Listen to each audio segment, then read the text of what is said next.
In America, when you picture yourself on your wedding day, it's often standing next to the person you chose to marry. Now picture yourself standing next to the person your parents chose for you to marry.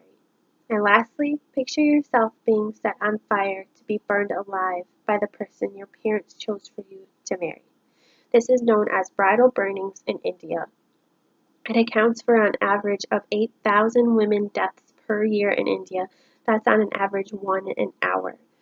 According to CNN reports, Indian police only report up to 2,500 of these cases per year as murder. The rest, unfortunately, suicidal.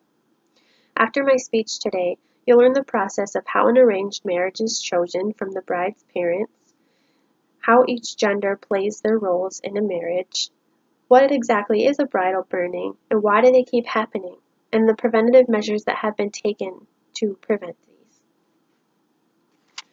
Starting with the process of an arranged marriage. The bride's parents choose who she marries into.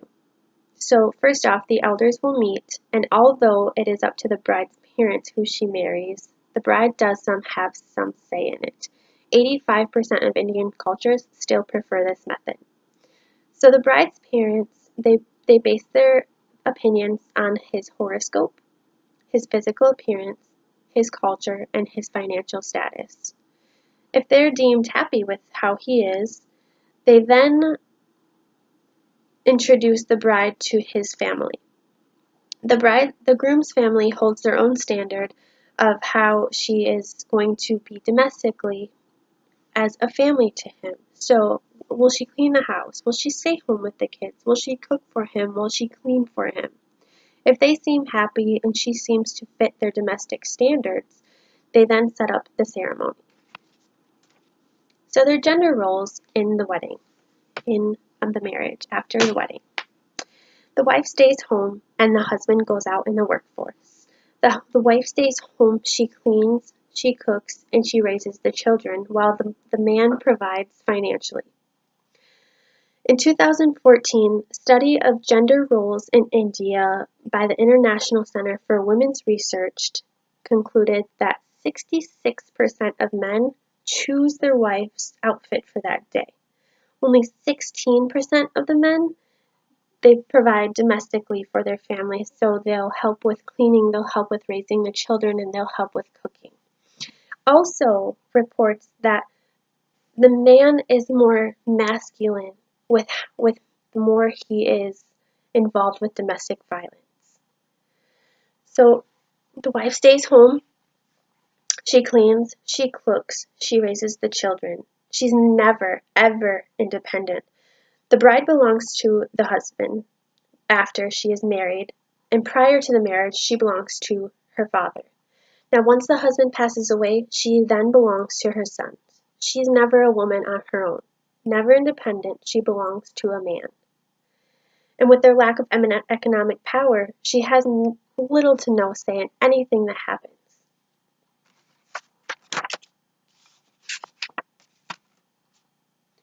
So bridal burnings in India are the most common leading fatality of women in India.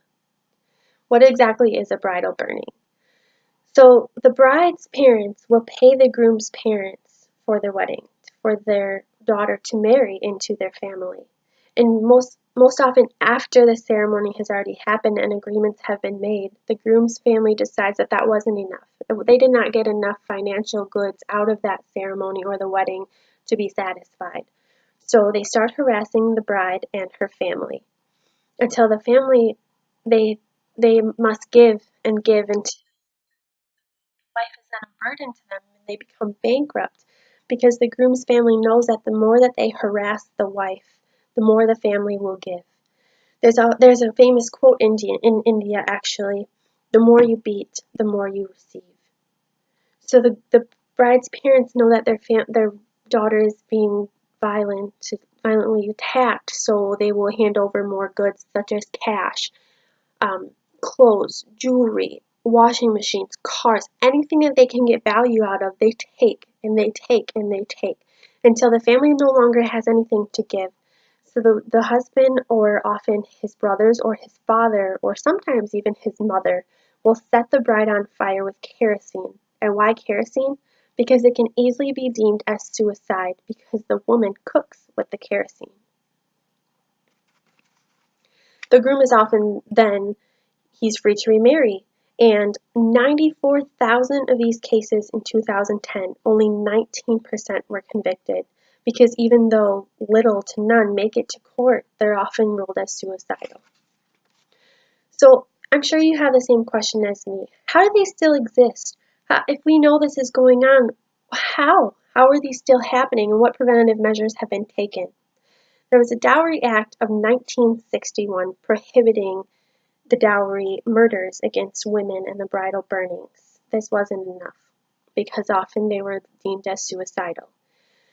So there was Section 304B and Section 498A added in 1986 to define harassment, make it illegal for the husband and his family to harass the bride. Now, although it's illegal, the police, they weren't cracking down because the police were supposed to be in charge of one police officer per district. That did not stand because most of these were still deemed as suicide because they were easily blamed because the women cook with kerosene. And as I mentioned before, although there are only minimal cases that do make it to court, when they do, they are still often ruled as suicidal because the lack of power women hold in their economy. So let's pull it all together. You know how the marriages are arranged in India. You know the gender roles that they play in the marriage. And unfortunately, you know that bridal burnings still exist in India to this day. Although preventative measures have been taken, I do not think that they have been taken as serious as they should have. And I think that any awareness that can be brought up may just be enough someday to save a single woman's life.